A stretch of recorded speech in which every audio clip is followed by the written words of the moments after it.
여러분 안녕하십니까? 5월 7일 목요일 KBS 아메리카 뉴스입니다. 캘리포니아주가 처방약에 대한 관리를 대폭 강화할 방침입니다.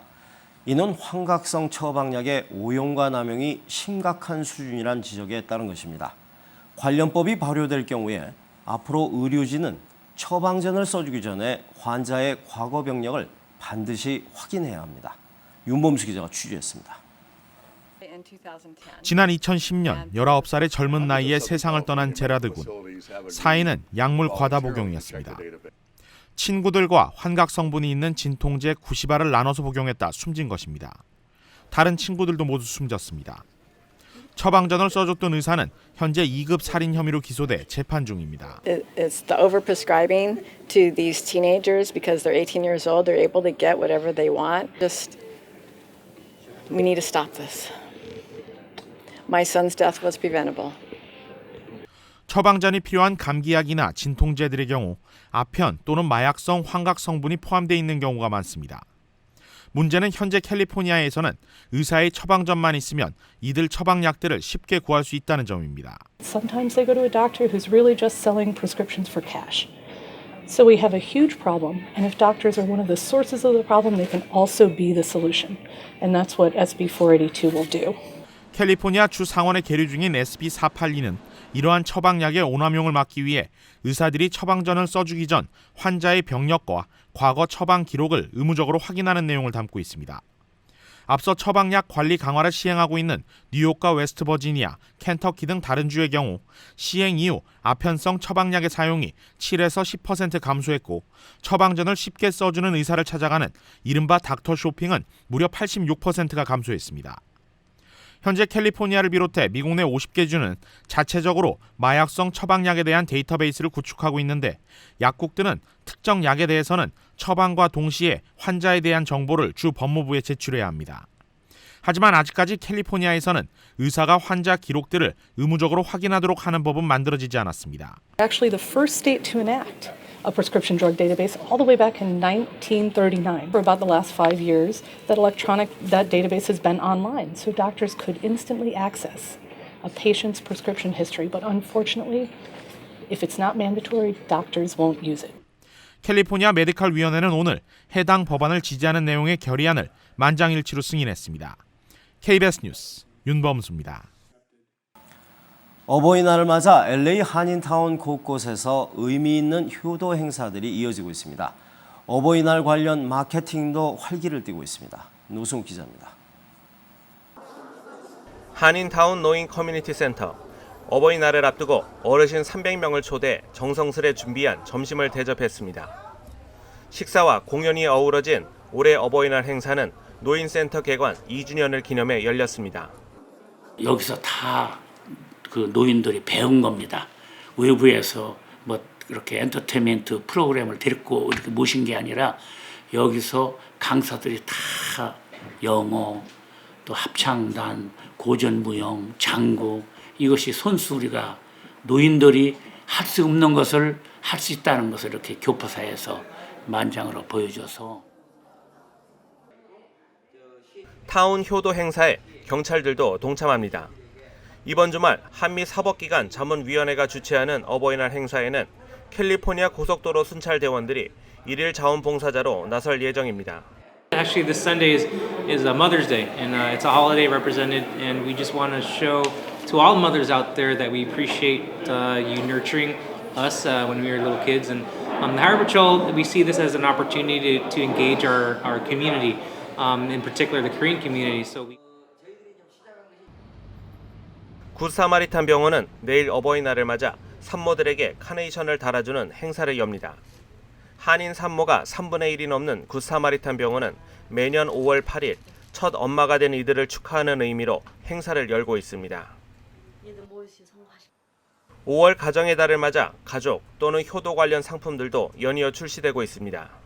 특히 홍삼 등 건강식품 판매점들은 명절과 더불어 5월이 가장 매출이 높은 달인 만큼 다양한 프로모션을 통해 고객몰이에 나서고 있습니다.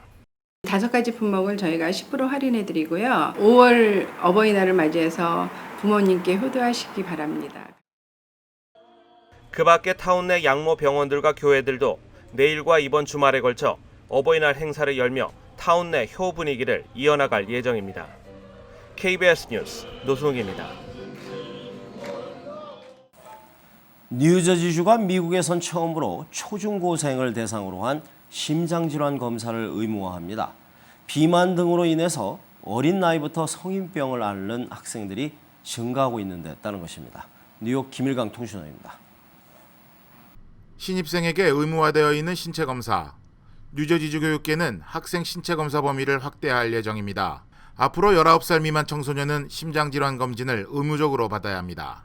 심장병 검사는 사실 평소에 안 하는 거라 조기 발견할 수 있는 그런 계기도 될 것 같고요. 그리고 학교에서 만약에 있다면 그 아이를 위해서 더 보호장치를 할 수 있는 그런 제도인 것 같아서. 이 규정은 오는 9월부터 적용됩니다. 평소에 가슴 통증은 없었는지, 특별한 이유 없이 기절한 적은 없는지 이와 같은 질문에 의무적으로 답해야 합니다. 최근 비만 등으로 어린 청소년들에게 이른바 성인병이 증가하면서 청소년 심장질환의 비율도 상대적으로 늘어나고 있기 때문입니다.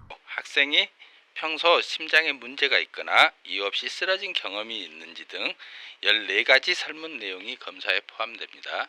뉴저지주 공립학교와 사립학교 학생들을 대상으로 한 청소년 심장질환 검사 의무화 규정은 전국에서 처음으로 도입되는 것입니다. 지금까지 뉴욕이었습니다. 강한 비바람에 회오리를 동반한 강력한 토네이도가 중남부 4개 주를 덮쳤습니다. 수십 명이 부상을 입었고요. 수만여 채의 가옥이 정전되는 등 피해가 속출했습니다. 박에스더 특파원입니다. 회오리를 일으키며 거대한 회색 구름으로 커지는 토네이도가 여기저기서 솟아오릅니다. 하룻밤 사이에 50여 개의 토네이도가 미국 대평원 남부 4개 주를 뒤덮었습니다. I saw two clouds meet as one, and then we could hear the sound of a train. Our ears started popping because of the air pressure. 강한 비바람을 동반한 토네이도의 위력은 대단했습니다. 전봇대와 나무가 쓰러지고 여기저기서 파편이 날립니다.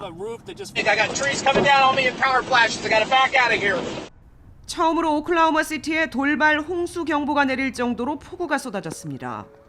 토네이도가 휩쓸고 간 자리는 처참했습니다. 가옥들이 완전히 부서지고 건물 지붕에는 앙상한 골조만 남았습니다. 차들이 장난감들처럼 뒤엉켜 나뒹굽니다. 수십 명이 다쳤고 수만 채의 주택과 상가가 정전됐습니다. More serious and worse than I imagined. It's a relatively small and defined area, but the destruction is total. 오클라호마주는 비상사태를 선포했습니다. 미 기상당국은 앞으로 사흘간 더 또 대평원 북부 미네소타까지 추가 토네이도 발생 위험이 있다고 예보했습니다. 뉴욕에서 KBS 뉴스 박에스더입니다.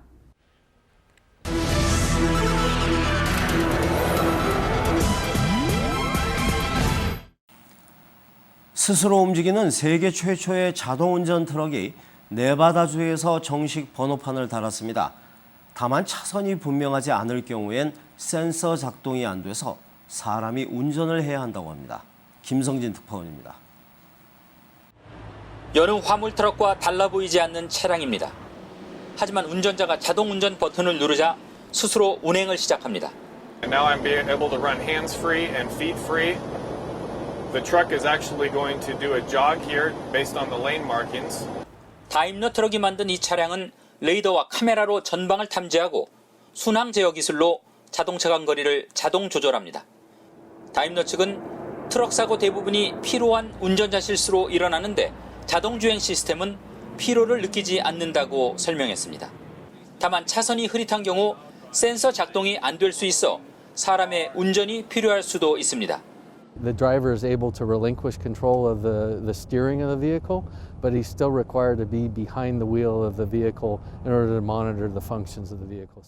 미 네바다주는 세계 최초로 자동 운전 트럭의 실제 도로 운행을 허가했습니다. 이 트럭은 당분간 네바다와 캘리포니아, 미시간 등 자율주행 자동차 법규가 있는 곳에서만 운영됩니다. 현재 구글과 테슬라 등 네로라는 기업들이 자동 운전 차량 개발에 매달리고 있습니다. 업계는 10년 안에 시판이 가능할 걸로 보고 있습니다. 워싱턴에서 KBS 뉴스 김성진입니다. 패스트푸드점들이 잇따라 몸집 줄이기에 나서고 있습니다. 불량식품이라는 소비자 인식에 매출이 갈수록 줄어들면서 살아남기 위한 선택입니다. 뉴욕 박태서 특파원입니다. 세계 최대의 패스트푸드 업체 맥도날드는 이번 주 초 강도 높은 구조 조정책을 발표했습니다. 전 세계 3,500곳의 직영점을 프랜차이즈, 개인들이 운영하는 가맹점으로 전환하겠다는 것입니다. 장사도 안 되는데 돈 많이 드는 직영점을 더 이상 유지할 수 없다. 이번 조치로 연간 3억 달러의 관리비를 아낄 수 있다고 밝혔습니다. 6분기 연속 매출 감소, 지난해는 맥도날드 60년 역사의 최악의 한 해였기 때문입니다. But no business or brand has a divine right to succeed. And the reality is our recent performance has been poor. The numbers don't lie. 맥도날드에 이어서 오늘은 햄버거 업계 큰손 웬디스가 몸집 줄이기를 선언했습니다. 내년까지 미국에서만 매장 640개를 매각하겠다고 했습니다. 실적이 저조한 제빵 분야도 내다 팝니다. 앞서 웬디스는 지난해 순이익이 급감했다고 발표했습니다. 3위 업체 버거킹도 위기입니다. 최근 북미 지역 7천여 전체 매장 가운데 1%만 남기고 모조리 개인 소유주들에게 넘겼습니다. 하지만 시장 전문가들은 이번 자구책의 평가를 유보했습니다. 구조 조정보다 이른바 정크푸드, 불량식품 이미지를 벗는 게 우선이라는 것입니다. 뉴욕에서 KBS 뉴스 박태서입니다. 여성의 사회 진출이 늘면서 손주를 돌봐주는 할머니들이 많은데요. 할머니들이 손주를 돌보실 때 인지 기능이 개선돼서 치매 예방에도 큰 효과가 있다는 연구 결과가 나왔습니다. 박광식 의학 전문 기자입니다. 서울의 한 보건소에서 할머니들이 둥글게 앉아 손주 돌보는 법을 배우고 있습니다.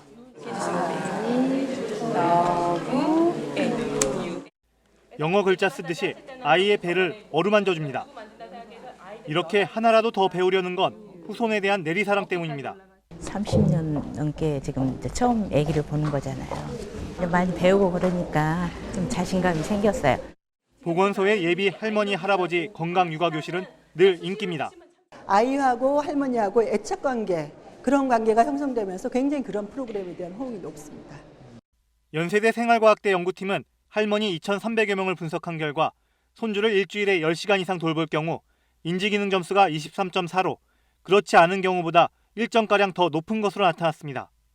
치매 위험을 낮춰주는 의미 있는 효과입니다. 아이들에게 놀이도 해주고 같이 책 읽어주고 이러한 활동들이 할머니들의 두뇌 기능을 자극해서 도움이 된 것으로 그렇게 생각하고 있습니다. 더욱이 손주 보육이 끝나고 2년 뒤에도 인지기능 개선 효과는 지속된 것으로 나타났습니다. 특히 책을 읽어주거나 함께 놀아주는 등 지적 활동의 연장선에서 아이를 돌보면 치매 예방 효과를 높이는 것으로 조사됐습니다. KBS 뉴스 박광식입니다. 오늘 뉴욕 증시가 고용지표 발표를 앞두고 상승 마감했습니다. 원달러 환율은 1,093원 80전입니다.